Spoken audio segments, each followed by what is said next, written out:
నా పేరు ఎరగాని వెంకటేశ్వర్లు. బూరుగడ్డ గ్రామం, హుజూర్నగర్ మండలం, సూర్యాపేట డిస్టిక్, హుజూర్నగర్ నియోజకవర్గం.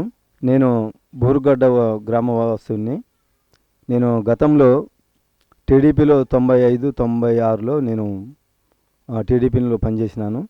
2012లో నీటి సంఘం చైర్మన్గా 5 సంవత్సరాలు, చంద్రబాబు నాయుడు ప్రభుత్వంలో నీటి సంఘం చైర్మన్గా 5 సంవత్సరాలు చేసినాను. అప్పటి నుంచి ఇప్పటి వరకు ఒక 25 సంవత్సరాలు నేను కాంగ్రెస్ ప్రభుత్వంలో పనిచేసుకుంటూ, మేము ఇక్కడ ఒక యూత్ కమిటీగా మేము సభ్యులంగా ఒక 10 మంది కమిటీ వేసుకొని, ఆ కమిటీ మా గ్రామానికి కావాల్సిన పనులు చేసుకుంటూ మేము అంచెలంచెలుగా పార్టీలో తిరుగుతూ పైకి వచ్చాము. మొన్న 2019 సంవత్సరంలో నాకు గ్రామ పంచాయతీ సర్పంచ్గా నన్ను మా పార్టీ నుంచి ఎన్నుకోవడం జరిగింది. దానివల్ల మేము కొన్ని ఒడిదుడుకులకి కొన్ని సమస్యలకి మేము జనాల నుంచి మేము అవగాహన చేసుకోలేక ఓడిపోవడం జరిగింది. అప్పుడు ఓడిపోయిన తర్వాత మళ్ళీ నేను గ్రామ పంచాయతీలో తిరుగుతూ గ్రామ ప్రజలు ఆ కారణం ఏందో తెలుసుకుంటూ నేను వాళ్ళ సమస్యలను తెలుసుకుంటూ ఉన్నాను. గత బీఆర్ఎస్ ప్రభుత్వం వచ్చిన తర్వాత వాళ్ళకి డబుల్ బెడ్రూమ్ ఇస్తా అని, తర్వాత మిషన్ భగీరథ నీళ్ళు ఇస్తా అని, తర్వాత మాకు పొలాల దగ్గర పోవడానికి రోడ్లు డొంకలు మంచి శుభ్రం చేపిస్తానని మాట ఇచ్చారు. మాజీ ఎమ్మెల్యే సైదిరెడ్డి వచ్చిన తర్వాత మా గ్రామానికి వచ్చే నిధులు మళ్లించి వేరే గ్రామాలకు తరలించిండు. మళ్ళీ అదే కాకుండా ఇప్పుడు మా గ్రామ పంచాయతీకి పిఎస్సి హాస్పిటల్ ఒకటి శాంక్షన్ అయింది. శాంక్షన్ అయిన హాస్పిటల్ని సింగారం అటు మరలించిండు. ఎందుకంటే బూరుగడ్డ గ్రామం ఇక్కడ మా గ్రామంలో లోకల్ నాయకులు ఎక్కువ ఉన్నారు. లోకల్ నాయకులు ఉండటం వల్ల మేము ఆ గ్రామ పంచాయతీకి ఇచ్చేది అని ఆయన వేరే సింగారానికి పంపించిండు. ఇక్కడ డబుల్ బెడ్రూమ్ ఇండ్లు కట్టించారు. మా ఊళ్ళో మొత్తం దరఖాస్తు చేసుకునే మొత్తం 120 మంది కుటుంబాలు దరఖాస్తు చేసుకుంటే వీళ్ళు 10 సంవత్సరాల పేరు మీద ఒక 18 డబుల్ బెడ్రూమ్ పంచిచ్చారు. అవి కూడా ఇంకా పూర్తిగా నిర్మాణాలు కాలేదు. రోడ్లు లేవు, కరెంటు వసతి లేదు, తర్వాత నీటి వసతి లేదు. 2019లో గ్రామ పంచాయతీ సర్పంచ్గా పోటీ చేసి ఓడిపోవడానికి గల కారణాలు ఏందని మేము గత ఒక సంవత్సరం పాటు అన్వేషణ చేసినాం. అన్వేషణ చేయడం వల్ల వీళ్ళు కొంత ఈ వ్యక్తి అనుభవం ఉందో లేదో, చిన్న వయసు అని జనాలు నన్ను కొంచెం కేర్లెస్ చేశారు. దానివల్ల నేనేం చేసినంటే, వయసుతో సంబంధం లేదండి, ఇది పబ్లిక్ రాజకీయం, ఈ రాజకీయంలో తిరుగుతుంటే ఆటోమేటిక్గా నాలెడ్జ్ వస్తుంది. ఈ నాలెడ్జ్ ప్రకారం నేను మన ఊళ్ళో అభివృద్ధి చేయదలుచుకున్నా. మన ఊళ్ళో అభివృద్ధి ఏం చేయాలని నేను అనుకుంటే, ఇప్పుడు ఉన్న సీసీ రోడ్లు మొత్తం పగలగొట్టి అద్మానంగా తయారు చేశారు. సైడ్గా డ్రైనేజ్ కాలువలు ఆగం చేసింది ఈ బీఆర్ఎస్ ప్రభుత్వం. అంతేకాకుండా మిషన్ భగీరథ పైపులు వేసారు. ఈ మిషన్ భగీరథ పైపులు లాస్ట్ ఇంటికి నీళ్లు పోయేసరికి మధ్యలో పైపులు బగులుతున్నాయి, అక్కడక్కడ బగులుతున్నాయి. ఈ తీయటం అవి ముయ్యటం ఇప్పుడు ఈ 10 సంవత్సరాలు పట్టింది. అయినా లాస్ట్ వారికి మంచినీళ్ళు అందియట్లేదు. ఆ సమస్య లేకుండా నేను మా గ్రామానికి నేను చేయాలనుకుంటున్నా. అంతేకాదు కరెంటు బిల్లుల సమస్య కూడా ఒకటి ఉంది. ఈ కరెంటు బిల్లులు కూడా మా గ్రామ పంచాయతీలో వీళ్ళు డబ్బులు వసూలు చేసేవాళ్ళు నెలకొకళ్ళు వస్తారు. నెలకొకళ్ళు రాకుండా మేము మా గ్రామ పంచాయతీ నుంచే కలెక్షన్ చేసేవాళ్ళని మేము పెట్టుకోవాలనుకుంటున్నాం. వాళ్ళు బయట నుంచి కరెంటు డిపార్ట్మెంట్ వాళ్ళు తీసుకొస్తే యూనిట్కి ₹2 అదనంగా వేసి మా మీద బిల్లులు వసూలు చేస్తారు. నేను మా గ్రామ పంచాయతీ ప్రజలకి ఆ ₹2 కూడా ప్రతి ఇంటికి ₹2 కూడా ప్రతి నెల సేవ్ చేయాలనుకుంటున్నా. అంతేకాకుండా చదువుకునే పిల్లలు ఉన్నారు. ఆ చదువుకునే పిల్లలకి వాళ్ళకి స్పోర్ట్స్ గ్రౌండ్ లేదు, వాళ్ళకి పుషింగ్ లేదు. దానివల్ల వాళ్ళు ఏం చేస్తారంటే ముందుకు పోలేకపోతారు. మా బూరుగడ్డ గ్రామ పంచాయతీలో క్రీడాకారులు బాగున్నారు. ఆ క్రీడాకారులకి ఒక మంచి గ్రౌండ్ ఏర్పాటు చేయాలని, వాళ్ళకి ఏదన్నా ఉద్యోగాలు పడ్డప్పుడు వాళ్ళకి సపోర్ట్ చేసి వాళ్ళని ఒక గురువు గారిని, అంటే ఒక మాస్టర్ని పెట్టి కోచింగ్ ఇప్పించి వాళ్ళని మంచిగా అభివృద్ధి తీసుకురావాలని ఉంది. వాళ్ళే స్పోర్ట్స్ పిల్లలే కాకుండా స్కూల్లో ఇదివరకు మా బూరుగడ్డ స్కూల్లో పిల్లలు త్రిబుల్ ఐటీ పోయేవాళ్ళు. అయితే ఇప్పుడు గత 10 సంవత్సరాలలో ఇది ఒక పిల్ల కూడా పోలేదు. మేము ఈసారి మళ్ళీ త్రిబుల్ ఐటీ పిల్లలకి సీట్ రావడం కోసం మేము కష్టపడి, పిల్లల్ని ఉన్నత చదువుల కోసం మేము కష్టపడి మా స్కూల్లో మంచి టీచర్స్ని, విద్యా వాలంటీర్ని ఇవన్నీ మెయింటెనెన్స్ చేసి చేపించాలని నా కోరిక ఉంది. మా ఊళ్ళో ఇంకా పేద ప్రజలు ఉన్నారు. పేద ప్రజలకి కంపల్సరీగా ఇందిరమ్మ ఇండ్లు ప్రతి ఒక్కరికి చేకూర్చాలని చూస్తున్నాం.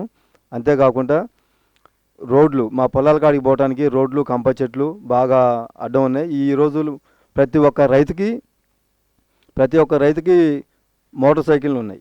ఈ మోటార్ సైకిళ్ళు పొలాల కాడికి వేసుకుని పోవాలంటే రోడ్లు, రాళ్ళు, గుంటలు, చెట్లు, చేమలు వర్షాలు వచ్చినప్పుడు మరీ భయంకరంగా ఉంటుంది. దానివల్ల జారిపడ్డ రైతులు చాలామంది ఉన్నారు.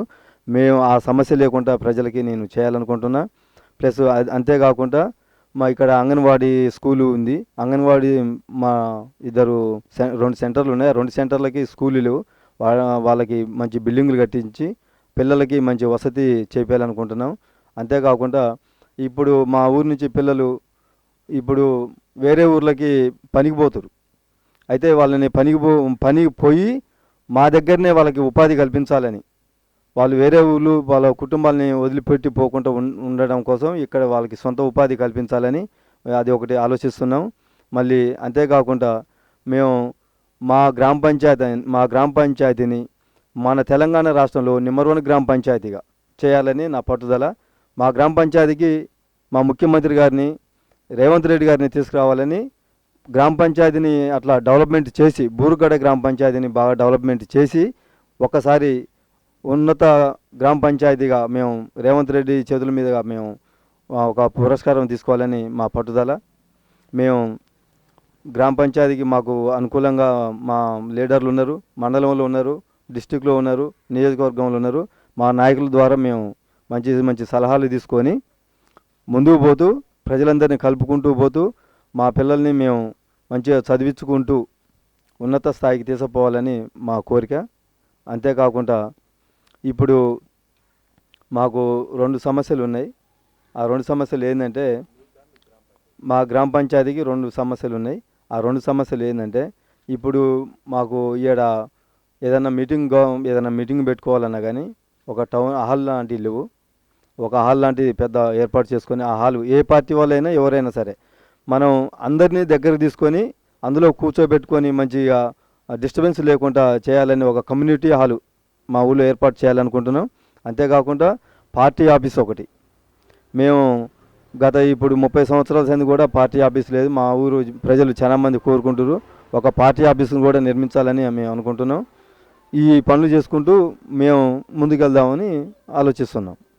ఈ నెల డిసెంబర్ 28 నుంచి ఇప్పుడు పేద ప్రజలు వాళ్ళ సమస్యలను తీసుకొని ప్రజా దర్బారుకు పోవాలంటే పోలేరు. ఇప్పుడు మన సీఎం గారు ప్రజా దర్బారు పెట్టిండు, అక్కడ జనాలు తండోపతండాలుగా పోతురు. అయితే మన గ్రామ ప్రజలు పోలేరు. ఛార్జీలు కానీ వాళ్ళ పనులు కానీ ఈ రిస్కులన్నీ ఉంటాయి. కాబట్టి మేము కూడా గ్రామంలో ప్రజా దర్బారు మేము నిర్వహించి ఆ అప్లికేషన్లు తీసుకొని పోయి సంబంధిత అధికారులకు ఇచ్చి మేము ఆ సమస్యని పరిష్కరించాలని మేము అనుకుంటున్నాం. మా ఊరి ప్రజలకి నేను అది చేయాలనుకుంటున్నాను. మాకంటూ మేనిఫెస్టో నేను పోయిన ఎలక్షన్లో నేను తయారు చేసుకున్నా ఓడిపోయిన తర్వాత.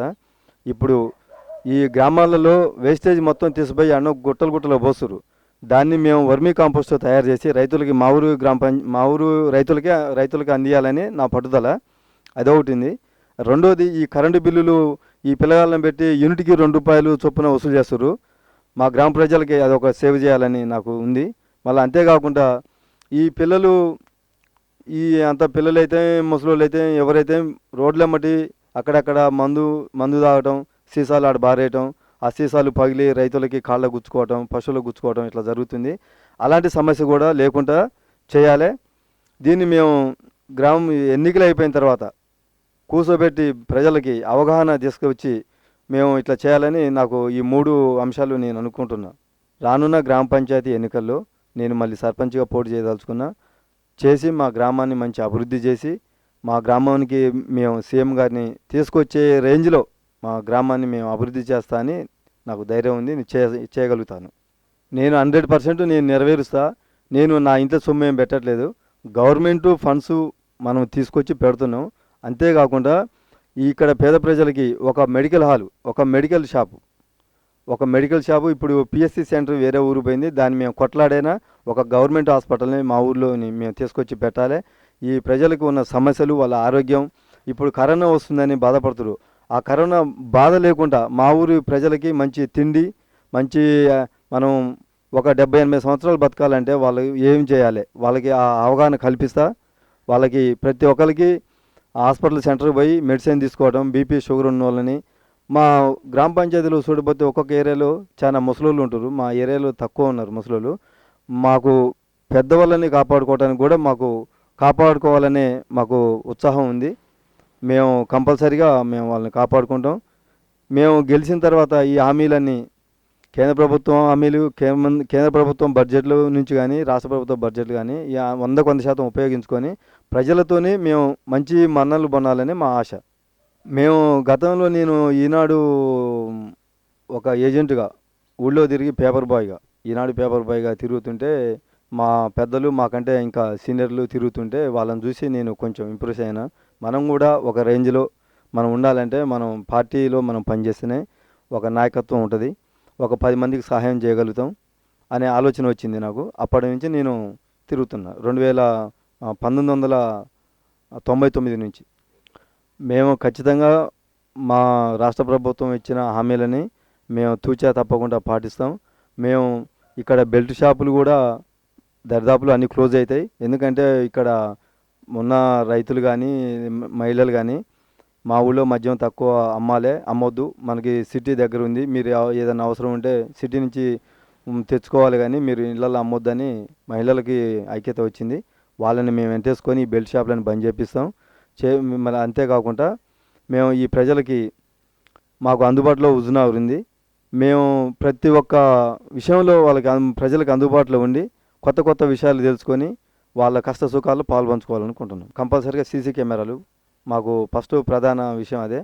సీసీ కెమెరాలు బజార్కి, ఊరు ఎంట్రెన్సు, తర్వాత లాస్ట్ వరకు ఎన్ని సీసీ కెమెరాలు పడితే అన్ని సీసీ కెమెరాలు పెట్టి మేము గ్రామ భద్రత కోసం మేము ఏర్పాటు చేసుకుంటాం. 2019 సంవత్సరంలో ఓట్లు అయిపోయినా వాళ్ళని మా కార్యకర్తలు మా ఓటర్ లెక్కనే మేము చూసుకుంటాం. ఇప్పుడు వాళ్ళు మాతో పాటు కలిసిమెలిసి తిరుగుతుర్రు.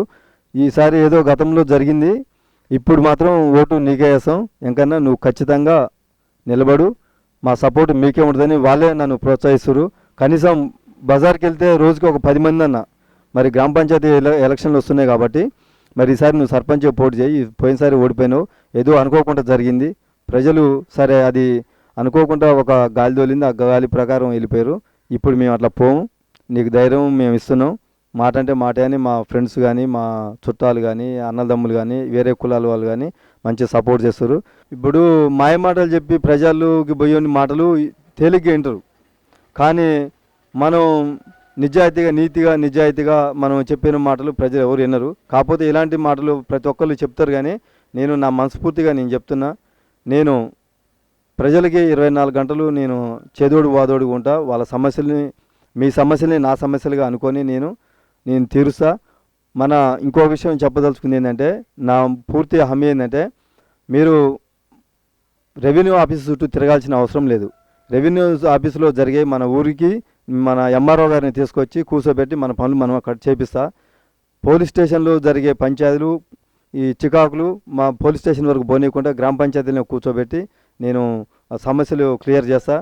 మళ్ళీ నిరుద్యోగులు వాళ్ళు ఉద్యోగాలకి చదువుకోవడానికి కానీ ఎంట్రన్స్లు రాయడానికి కానీ వాళ్ళకి ఏమైనా ఆర్థిక సహాయం కావాలంటే ఆర్థిక సహాయం నేను అందిస్తా. మళ్ళీ అంతేకాకుండా ప్రజలు పాపం అనారోగ్యంతో బాధపడే వాళ్ళు ఉంటే వాళ్ళకి మంచి హాస్పిటల్లో నా చేతనైన సహాయంతో, నా చేతనైన ఫ్రెండ్షిప్తో వాళ్ళని హాస్పిటల్లో తీసుకుపోయి వాళ్ళ ఆరోగ్యం నేను దగ్గరుండి బాగు చేపించే ఆలోచన నాకు కూడా ఉంది. నేను ఇలాంటి పనులను చేయదలుచుకుంటున్నా. మన బూర్గడ గ్రామ పంచాయతీ ప్రజలందరికీ నేను ఒకటే చెప్తున్నా, నేను మీకు 24 గంటలు మీకు అందుబాటులో ఉంటా. మీరు నన్ను గెలిపియండి. నేను గెలిచిన తర్వాత మీ కుటుంబంలో ఉన్న సమస్యలు, సర్పంచ్గా గెలిచిన తర్వాత మీ కుటుంబంలో ఉన్న సమస్యలు నా సమస్యలుగా నేను పరిష్కారం చేయాలని నాకు మొదటి నుంచి కోరిక ఉంది. ఇప్పుడు కొడుకులు మంచిగా చూడపోయినా, కోడళ్ళు మంచిగా చూడపోయినా వాళ్ళని కూర్చోబెట్టి వాళ్ళిద్దరి మధ్యలో ఉన్న అనుబంధాన్ని, వాళ్ళిద్దరి మధ్యలో ఉన్న ప్రేమని కూర్చోబెట్టి మీకు నేను ఇట్లా మేలు చేయాలనుకున్న అన్నదమ్ములకు ఉన్న సంబంధం, అత్తగోళ్ళకు ఉన్న సంబంధం, బావబామరుదులకు ఉన్న సంబంధాలు, పెద్ద అన్నకి తమ్ముడికి వేరే కులానికి ఇంకో కులానికి ఉన్న సంబంధాలు ఇవన్నీ నేను క్లుప్తంగా ప్రజలకి పెద్ద ఏంది చిన్న ఏంది, పెద్ద అన్న అంటే అన్న, తమ్ముడు అంటే తమ్ముడు నేను ఇవన్నీ మంచిగా నేర్పాలనుకుంటున్నాను. అంతేకాకుండా ఈ గ్రామంలో ఉన్న ప్రజలు డ్రైవర్లు కానీ బైక్ నడిపించేవాళ్ళు కానీ మనం వచ్చే మనుషులకి మనం ఎంత రెస్పెక్ట్ ఇచ్చి సైడ్ ఇవ్వాలి, తర్వాత మన వాహనాలు ఏడాపాలి, తర్వాత మనం బయటికి పోయినప్పుడు ఎట్లా మనం బిహేవ్ చేయాలనే పద్ధతులని నేను నేర్పాలనుకుంటున్నా. మీకు ప్రతి ఒక్కటి ఉన్న సమస్యని నేను 24 గంటలు మీ ఎమ్మటుండి నేను తీరుస్తానని నేను మాటిస్తున్నా. బూరుగడ్డ గ్రామ పంచాయతీ సర్పంచ్గా నన్ను గెలిపియండి. గెలిపించిన తర్వాత మీకు 24 గంటలు నీకు అందుబాటులో ఉండి, లేని పక్షంలో జనాలు తిరస్కరిస్తే నేను మీ ప్రజల మాటను నేను శిరసా వహిస్తా. దేనికైనా నేను శిరసా వహిస్తా. నేను చేయడానికే నేను ముందుకు వచ్చినోడిని, పని చేయకుండా ఎలా ఉంటా? అన్ని కులాల నుంచి మాకు బాగా సపోర్ట్ ఉంది. నేను వాళ్ళ నుంచే ఇన్స్పైర్ అవుతున్నా. గ్రామ పంచాయతీ సర్పంచ్గా పోటీ చేయాలని వాళ్ళ నుంచే నేను ఇంప్రెస్ అవుతున్నా. నేను చేస్తాను, గెలుస్తా కంపల్సరీగా. గెలిచిన తర్వాత మేము 24 గంటలు బూరుగడ్డ గ్రామ పంచాయతీలోనే ఉంటాం. ప్రతి ఒక్క సమస్యని మేము తెలుసుకుంటాం. నేను ఒక్కనే కాదు, మా వార్డు నెంబర్లు మేమంతా ఒక కమిటీ వేసుకుంటాం. ఆ కమిటీ వేసుకొని ఆ కమిటీ నుంచి కూడా మేము మా వార్డు నెంబర్లకి ప్లస్ బజార్కు ఒక యువకుడిని తీసుకొని మొత్తం ఒక 20 మందిని కమిటీ వేసుకొని ఆ కమిటీ ద్వారా మనం ఏం చేయాలి, ముందు భవిష్యత్తు ఏంది, మేము ఒక ప్రణాళిక చేసుకొని దాని ప్రకారం మేము ముందుకు పోవాలనుకుంటున్నాం.